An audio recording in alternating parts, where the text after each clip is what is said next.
আসসালামু আলাইকুম। ঝর্ণাস কুকিং হাউজের আজকের আয়োজনে চিকেন স্যান্ডউইচ তৈরি করে দেখাবো। এই স্যান্ডউইচ তৈরি করতে সময় উপকরণ লাগে খুবই কম।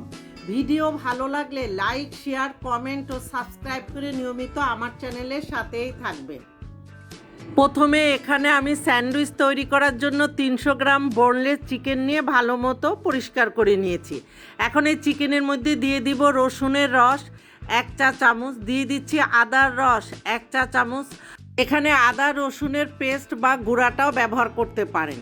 দিয়ে দিচ্ছি কালো গোলমরিচের গুঁড়া 1/4 চা চামচ, রোজমেরি 1/4 চা চামচ। যে কোনো বড় বড় সুপার শপগুলিতে পেয়ে যাবেন, তবে হাতের কাছে রোজমেরি না থাকলে স্কিপ করতে পারেন। দিয়ে দিচ্ছি লাইট সয়া সস 1/2 টেবিল চামচ এবং স্বাদ মতো লবণ দিয়ে চিকেনের সাথে সব মশলাগুলি ভালো মতো মেখে নিতে হবে। এখানে সয়া সস ব্যবহার করা হয়েছে, লবণটা বুঝে দিতে হবে। ভালো মতো মাখানো হয়ে গেলে ঢাকনা দিয়ে 15 থেকে 20 মিনিটের জন্য ম্যারিনেট করে রাখবো। এবার চুলায় একটি প্যান বসিয়ে দিয়ে 1 টেবিল চামচ রান্নার তেল দিয়ে হালকা গরম করে নেব। এখন এই তেলের মধ্যে আগের থেকে ম্যারিনেট করে রাখা সব চিকেনগুলি একে একে করে দিয়ে এখন চুলার হিট মিডিয়াম লোর মাঝামাঝি রেখে চিকেনগুলিকে দুই পিঠে একটু হালকা গোল্ডেন কালার করে ভেজে নিতে হবে। চিকেনগুলি দুই সাইডে ভাজা হয়ে গিয়েছে এবং কত ভালো মতো সিদ্ধ হয়েছে সেটা একটু দেখিয়ে দিলাম।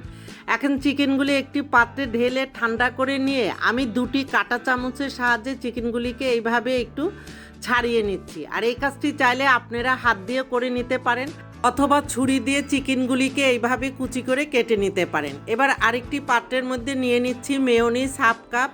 আর এই মেয়োনিজের রেসিপি অলরেডি আপনাদের সাথে আমি শেয়ার করেছি, ডেসক্রিপশন বক্সে লিঙ্কটা দেওয়া থাকবে। এখন এখানে দিয়ে দিচ্ছি গাজর কুচি 1/4 কাপ, শসা কুচি 1/4 কাপ, টমেটো সস 1 টেবিল চামচ, সরিষা গুঁড়া 1/2 চা চামচ, কালো গোলমরিচের গুঁড়া 1/4 চা চামচ, চিনি 1 টেবিল চামচ, তবে আপনারা চাইলে চিনিটা স্কিপ করতে পারেন। এখন মেয়োনিজের সাথে সব কিছু একটু ভালো মতো মিশিয়ে নিতে হবে। আর এখানে গাজর ও শসা আমি একটি গ্রেটার দিয়ে গ্রেট করে নিয়ে হাত দিয়ে চিপে ভালো মতো পানিটা ফেলে দিয়েছি, তা না হলে মেয়োনিজের সাথে মিশানোর সাথে সাথে পানি ছেড়ে দিবে। এবার মেয়োনিজের ভিতরে চিকেনগুলি দিয়ে খুব ভালো মতো মিশিয়ে নিতে হবে। আর এখানে আমি সরিষা গুঁড়াটা ব্যবহার করেছি, আপনারা চাইলে সরিষা বাটাটাও এখানে ব্যবহার করতে পারেন। এখন সব কিছু একটু ভালো মতো মিশিয়ে নিয়ে এই মিশ্রণটা সাইডে রেখে পরের প্রসেসে চলে যাচ্ছি। আর এই দিকে আমি কিছু ব্রেড নিয়েছি, এখন এই ব্রেডের চারিদিকে লাল অংশ আমি কেটে নিব। আর এই লাল অংশগুলি ফেলে দেওয়া যাবে না, এগুলি একটু গরম করে নিয়ে ব্লেন্ডারে গুঁড়ো করলে ব্রেড ক্রাম্ব হয়ে যাবে, অথবা যে কোনো কাবাবেও ব্যবহার করতে পারেন। এইভাবে আমি আরও কিছু ব্রেডের চারিদিকে লাল অংশ কেটে নিব। আর এখান থেকে আমি পরিমাণ মতো বাটার নিয়ে ব্রেডের এক সাইডে বাটারটা লাগিয়ে নেব।